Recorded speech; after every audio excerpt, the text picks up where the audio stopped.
getting the same results as Dr. Wang. I looked at him with tears welling up in my eyes and said I wanted to donate his organs. He looked at me and asked me, would Jacob have wanted that? And he started to cry and said, I can't imagine what you're going through. I have 4 kids. He apologized for being unprofessional, and I told him he was one of the few who showed my child compassion.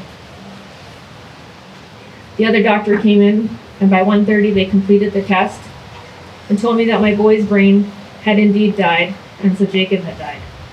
November 15th, 2020, at 1:30, they called it. Now I had to go and tell all of his visitors, one by one, that he was gone. They all came at the same time, so I brought them in to say their goodbyes, including his beloved dog Lola. That night we met with the organ donation team. Jacob, wanting to help others, graciously donated 5 organs so others could live. He may not have become a doctor, but he sure helped others having his wish fulfilled. On November 17th, 2020, they took my boy for a surgery. It was the last time I got to kiss his face and hold him. I am grateful I got to be with him to say goodbye. So many others don't get this opportunity. Jacob knew I was there for him as I always was. He heard me talking to him. I am grateful for that. I'll cherish those memories and all of the others we shared for 19 short years. If you know someone struggling with mental health issues, help them get the support they need. Never give up on your loved ones. They need you like my Jacob needed me. Unconditional love is needed and wanted to those suffering. Thank you.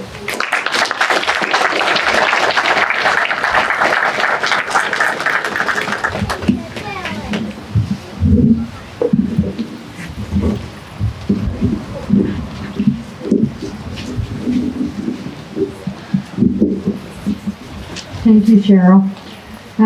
As mentioned earlier, International Airdrie Overdose Day is held on August 31st of each year. And when we first conceived of how we would recognize this day, we started this concept with the thought of having a purple bridge of hope. Our plan was, and still is, to paint the bridge behind the amphitheater in purple for lasting permanent remembrance of those lost to overdose, but also for hope for the families and friends whose loved ones are still using substance and going through this journey. We currently have 624 ribbons on the bridge, which reflects the number of people in Alberta that have passed away this year from January 1st of 2021 to May 31st of this year. The amount of people since has not yet been provided. But if we kept with the average, that means we have lost 4 people a day, every day this year, for a staggering loss of 968 human lives in only 8 short months to the end of August 31st. 22,000 lives have been lost since 2016 in Canada. 4,634 lives have been lost in Alberta since 2016.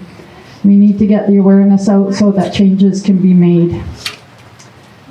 Thank you, and I will now invite Invectrum from Green Children to come up and play a little hip hop.